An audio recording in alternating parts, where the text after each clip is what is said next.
செங்கீரையில் இந்த மாதிரி ஒரு டைம் மசியல் செஞ்சு பாருங்கள், ரொம்ப சூப்பராக இருக்கும். பார்க்கவே நல்லா கலர்ஃபுல்லாக இருக்கா.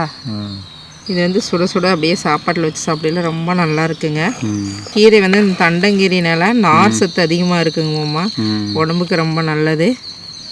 எல்லாருக்கும் வணக்கங்க. இன்னைக்கு பார்த்தீங்கன்னா அப்படியே ஒரு வெல்வெட் தோட்டத்துக்குள்ளே இருக்கிற மாதிரி இருக்கு. செங்கீரை தோட்டங்க.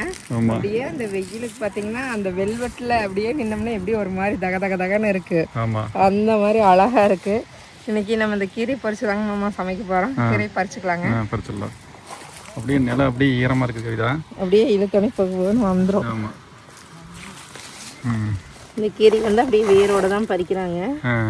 இந்த தண்டு இலை எல்லாமே யூஸ் பண்ணுற மாதிரி மாமா. அப்படியே இலத்தையே வந்து அந்த அளவுக்கு ஈரை விட்டு வச்சிருக்காங்க. ஒரு ரெட் கலரா மேல ஒரு டார்க் ரெட் மாதிரி எவ்வளோ அழகா இருக்குன்னு. செடி நல்லா பெருசா இருக்குது. ஆமா ஆமா, நீளமா இருக்குது. விளைஞ்ச நல்லா ஹைட்டா இருக்கிற கீரை மட்டும்தான் பறிக்கிறாங்க, சின்ன கீரையை பறிக்கிறது. இதே நம்மளுக்கு தேவையான ஒரு கட்டு கீரை பறிச்சாச்சுங்க. சமைச்சிடலாம். இந்த கீரையை பறிச்சுங்க நல்லா கழுவி வச்சிருக்காங்க பாருங்க, மார்க்கெட்டுக்கு ரெடி ஆயிட்டு இருக்கு கீரை. ஆமா, வேர்ல இருக்கிற மண்ணை கழுவி வச்சிருக்காங்க. வேர்ல இருக்கிற மண்ணை கழுவி இலையும் நல்லா கழுவிடுறாங்க. கீரையில சுத்தமா கழுவி தான் அங்க அப்படியே அடுக்கி வச்சிருக்காங்க. மார்க்கெட் போயிடுறது அப்படியே. ஆமா, கேரளா போகுதுங்க. போலாங்க. இன்னைக்கு நம்ம பறிச்சுட்டு வந்த கீரையில என்ன சமைக்க போறோம்னாங்க, கீரை மசியல் தான் பண்ண போறோங்க. அப்படியே சுடுசாதத்தில் போட்டு பசங்க சாப்பிட்றது ரொம்ப சூப்பரா இருக்கு. இப்போ கீரை க்ளீன் பண்ணி பொடி பொடியாக கட் பண்ணி எடுத்துக்கலாம், சமைச்சிடலாங்க. இப்போ தாளிக்கு தேவையான அளவுக்கு எண்ணெய் சேர்த்துக்கலாங்க. எண்ணெய் காஞ்சிச்சுங்க, கடுகு ஒரு ஸ்பூன் சேர்த்துக்கலாம். கடுகு நல்லா வெடிக்க ஆரம்பிக்குது. இப்போ சீரகம் அரை ஸ்பூன் சேர்த்துக்கலாம். கூடவே வெள்ளை உளுந்து ஒரு ஸ்பூனுங்க. உளுந்து செவக்க ஆரம்பிக்குது. இது கூடவே ஒரு 7-8 பல் பூண்டு சேர்த்துக்கலாங்க. இப்போ பூண்டு பாதி அளவுக்கு வந்ததுக்கப்புறம் ஒரு 20 சின்ன வெங்காயத்தை 2ஆக கட் பண்ணி வச்சுக்கிறேன், அதையும் சேர்த்துக்கலாம்.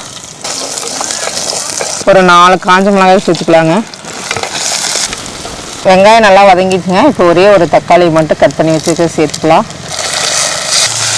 தக்காளி வெங்காயம்லாம் நல்லா வதங்கிடுச்சுங்க. இப்போ நம்ம கட் பண்ணி வச்சுக்கிற ஒரு கட் கீரை சேர்த்துக்கலாம். இந்த மாதிரி பொடியாக கட் பண்ணி சேர்த்துக்கலாங்க. இதை போட்டு எண்ணெயிலேயே நல்லா ஒரு வதக்கலாம். நம்ம கீரை பொடையில் அப்படியே ஒரு சட்டி நிறைய இருக்கிற மாதிரி இருந்ததுங்க. இப்போ நல்லா வதக்கில கம்மியாயிடுச்சு. இப்போ ஒரு 1/2 டம்ளர் தண்ணி சேர்த்துக்கலாங்க. இந்த தண்ணியிலேயே கீரை நல்லா வெந்துருங்க. ஏன்னா இந்த தண்டங்கீரை நல்லா அந்த தண்டுலேயே நல்லா ஈரப்பதம் இருக்கும். இப்போ நல்லா வேகட்டும். நம்ம ஊற்றின தண்ணியிலங்க கீரை நல்லா வெந்துருச்சுங்க. நம்ம எடுத்து நசுக்கி பாக்கில நல்லா மசியணுங்க. அந்த அளவுக்கு நல்லா வெந்தாத்த கீரை வந்து கடையிறக்கு கரெக்டாக இருக்குங்க. தேவையான அளவுக்கு உப்பு போட்டு கடைஞ்சி எடுத்துக்கலாங்க. இப்போ உப்பு போட்டுட்டுங்க நல்லா கடைஞ்சி எடுத்துக்கலாம். தண்ணி ரொம்ப இருக்கக்கூடாதுங்க. அப்படியே அளவாக தண்ணி வச்சு நம்ம நல்லா கடையில் நல்லா டேஸ்டாக இருக்குங்க. இப்போ நல்லா கடைஞ்சாச்சுங்க. சூப்பராக மசியல் ரெடி. டேஸ்ட் பார்த்துடலாங்களா? சாப்பிட்றலாம். இப்போ ஃப்ரெஷ்ஷாக பறிச்சுட்டு வந்து கீரை மசியல் ரெடி ஆயிடுச்சுங்க. இப்போ சாப்பிட்றலாங்க. இப்படி பார்க்குறப்ப ஆச்சு வருது கவிதா. ஆமாம், நல்லா கலர்ஃபுல்லாகவும் இருக்குங்க. இப்போ நல்லா சுட சுட சாதத்தோடு அப்படியே கீரையை போட்டு பசங்க சாப்பிட்டா ரொம்ப சூப்பராக இருக்குங்க. அப்படியே பீட்ரூட் பொரியல் சாப்பிட்டா எப்படி இருக்குது அந்த மாதிரி நல்லா ரெட்டிஸாக இருக்குது பாருங்க.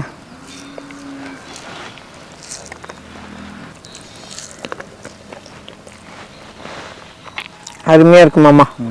அப்படியே அந்த தண்டும் கொஞ்சம் கட் பண்ணி போட்டுக்கிறோமா, அப்படியே அந்த மசியல்லாம் நம்ம 1க்கு 2 மொஸ்டூருக்கு பேர் தான் மசியல்.